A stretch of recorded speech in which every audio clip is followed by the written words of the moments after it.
YouTube channel.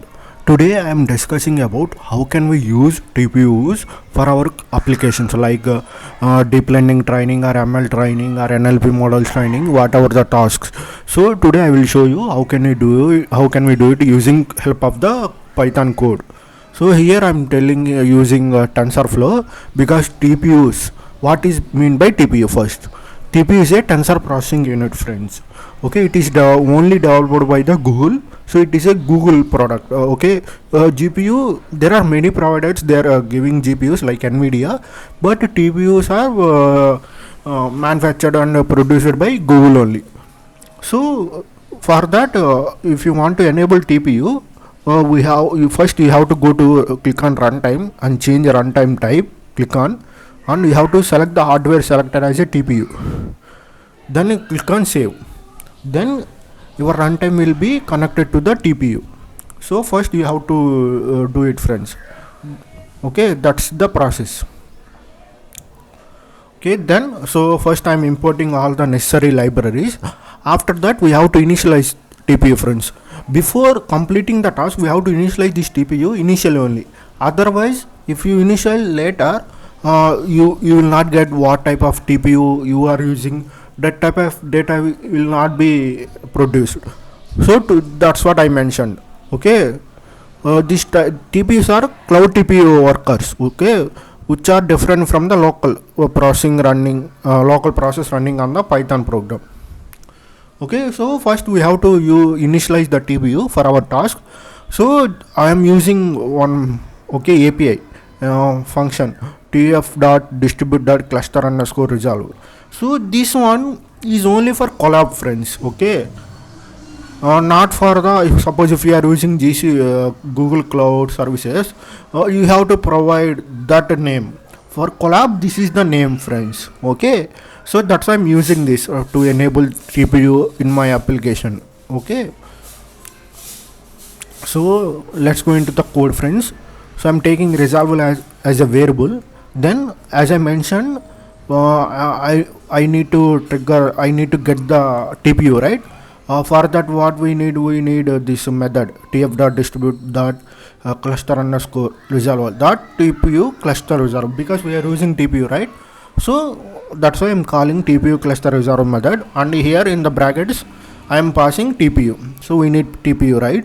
After that we have to connect this TPU to our cluster. So for that we need write this code tf.config.experimental_connect to the cluster, and we have to pass whatever the TPU we have enabled, we have to pass that one. Okay, so next we have to initialize, friends.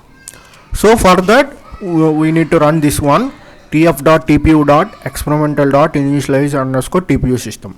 Okay, then for our application the TPU will be enabled, friends. Okay, then you can print if you want how many devices are there. So to know that one you have to run this command tf.config.list_logical devices of TPU, then it will print. So it is printing. So I have, this is the TPU name, I have only one TPU, see device type TPU, and it is mentioning how many TPUs are there. I have 2 TPUs. It is also mentioning TPU1 also. Okay, so we have completed the TPU initialization and TPU setup part. Then we have to use this TPU to run our code. So for that we have to use one command with the tf.device. In the bracket we have to pass TPU as an argument, friends, the device name. In the last video I told how to use GPUs. In the same, the code will be same, but instead of GPU you have to change it to TPU. So I am taking 2 variables. I am doing matrix multiplication, that's why I am taking 2 A and B. Those 2 are matrices. tf.constant, I am taking this method, it is like a numpy array. So I am creating a 2 matrices and I want to multiply these 2. So where for matrix multiplication will be run on TPU, because they develop this application developed on TPU kernels also. For that only, which applications or which methods will work on TPUs, we have to use that this code with the tf.device only for that methods only. So we have to run our function or our task under that with the tf.device After that only we have to define our function. Okay, so matrix multiplication I'm defining, then it will print. Okay, so see that it will print device name also, friends, for which device, with which device this operation run. Okay, completed. So it's then after I am printing, then you know the information, you will get the information like this: TPU 0, with help of TPU 0 this application this task completed. Okay, so next, so suppose this is a small data, friends. Okay, we can pass this data directly to the TPU, but if we have large data, because when we are working with computer vision or NLP, so that lot of data will be there. For that we have to reduce the load on the TPU. Okay, because to load the data set only will take more time. Okay, due to that latency will occur. Okay, so to avoid all these, there are some techniques are there to reduce the load on the data, and those are called distribution strategies. Distribution means how they distribute the data. There are some strategies are there, so we can use that strategies to send the data in a parallel manner.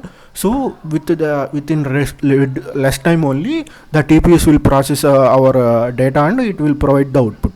So for to give that to enable that strategy, there is a function tf dot distribute dot TPU strategy, because we are using TPU, right? So we have to call this method TPU strategy, and we have to pass what TPU we are using in the argument. So I am taking strategy as a variable. Okay, then I am simply doing a classification task using TPUs. Okay, for that we have to take the data set and we have to do whatever. So here I'm doing image classification, for friends, with the help of MNIST data. So see, I'm taking the data set from already TensorFlow data sets. For that I wrote this function def get underscore data set. Here I'm passing batch underscore size and is training. Do I need to do training or not? Just I am passing these two arguments. So if training is there, I'm splitting, else test. Train, if is underscore training, else test. Okay, I'm splitting the data, then I'm loading the data. So we have to mention what data we want to load. Okay, MNIST and all those, friends. Okay, so this is image data, right? So we have to scale this data. So so I'm scaling with the 255.0, like 255, you can mention 255 also. That is about scaling, friends, means normalizing the data. Okay, after that we have to apply this function to data set, right? That's what I am doing here, and I am shuffling. If you want to do shuffle, you can shuffle, otherwise not required, friends. So if training is there, if I put training is true, then this code will run, otherwise it will not run. Okay, then I'm dividing data set into batches, because if you do batch processing, so it will be very helpful to the model to process the data.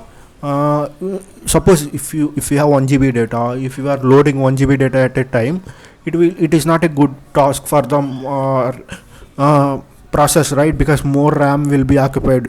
So if you process the data using batch processing, the load will be reduced. So there is no problem with the processors. Okay, so I'm using Keras API. So first I'm creating a small model. So it is image classification model, right? For images we have to do convolution layer networks, right? That's why I'm calling 2 convolution layers. After that I'm flattening. Again I'm printing normal feed forward networks. Okay, so finally 10 layers are there. Okay, so this is about our model, friends. Now we have to run this model with the help of TPUs, right? We have to run this model on TPUs. For that, what we have to do, we have to use this command with it strategy dot scope, because strategy we have defined earlier. What type of strategy, using tf dot distribute dot TPU strategy, right? So that's why I have to pass this code command. After that, under this command we have to pass, we have to create a model, we have to compile, and we have to do whatever we want. Okay, under that only we have to do, friends. Okay, see, I'm creating a model because I already created a model using this function. That's why I'm calling this I'm assigning this model to this variable, model variable. After I'm compiling means we have to pass optimizer variable under what loss you want to use, what metrics you want to use. Okay, after that how can we train the data? Okay, so I told you, right, we can do batch processing or batch. So that's why I'm defining batch size and how many epochs will be there for steps per epoch, how many steps will be there for epoch. Okay, and how many validation steps. I'm defining this. If you want to define, you can define, otherwise you can change this number also. Then we have to split the data, right, train data and test data. So already we have passed these arguments. Okay, he will get the data, see, split using train and test. So that's why using this get underscore data function, we are taking the data for train data and test data. After that we are fitting, then the model will train, friends. Okay, see, batch size is 200 and steps per epoch is 60,000 and validation steps is 10,000. Okay, so the model trained, friends. Okay, this is, friends. But if you want to increase so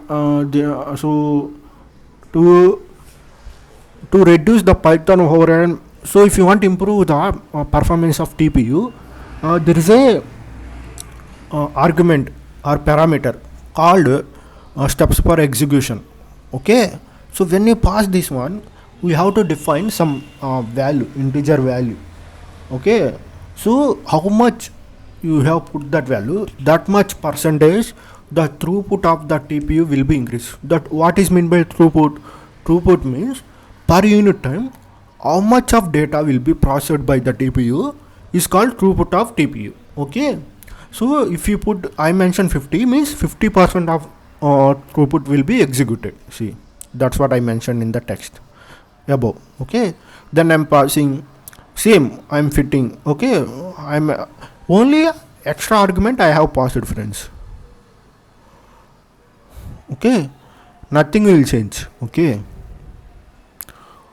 so this is all about how can you use TPUs for our task for training, friends. So how this will help? This will help to scale the systems, because if you are running on CPU, if you are doing more complex tasks, it will take a lot of time. We can't wait for that much time, right? So these are the accelerated devices like GPUs or TPUs. So these will scale the systems. Means scaling means within less time you can run our application. So this is all about TPU training, friends. I hope you enjoyed this video. If you like this video, please please subscribe my channel and please click on like button. Thank you, friends. Thank you so much.